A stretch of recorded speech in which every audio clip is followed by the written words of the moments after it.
नमस्कार सभी साथियों को। साथियों, आज की मेरी एक ऐसी कहानी है जो आपको प्रेरित करेगी कुछ अच्छा करने के लिए। कहानी का शीर्षक है कि डाकू और यमराज। एक बार एक साधु और एक डाकू यमलोक पहुंचे। डाकू ने यमराज से दंड मांगा और साधु ने स्वर्ग की सुख सुविधाएं मांगी। यमराज ने डाकू को साधु की सेवा करने का दंड दिया।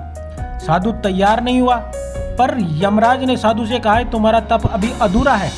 मृत्यु के बाद एक साधु और एक डाकू साथ साथ यमराज के दरबार में पहुंच गए और यमराज ने अपनी बही खाते में देखा और दोनों से कहा कि यदि तुम दोनों अपने बारे में कुछ कहना चाहते हो तो कह सकते हो। डाकू अत्यंत विनम्र शब्दों में बोला, महाराज, मैंने जीवन भर पाप कर्म किए हैं, मैं बहुत ही बड़ा अपराधी हूँ, अतः आप जो दंड मेरे लिए तय करेंगे मुझे स्वीकार होगा।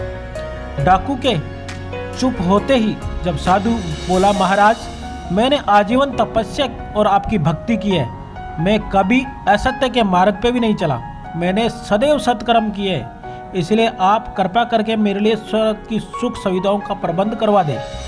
यमराज ने दोनों की इच्छाएं सुनी और डाकू से कहा, तुम्हें दंड दिया जाता है कि तुम आज से साधु की सेवा करो।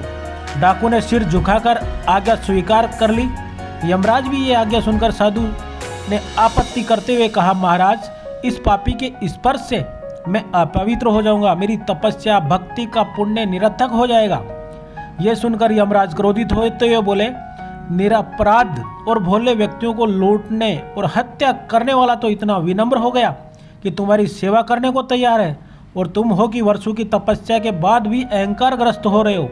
यह न जान सके कि सब में एक ही आत्मत्व समाया हुआ है।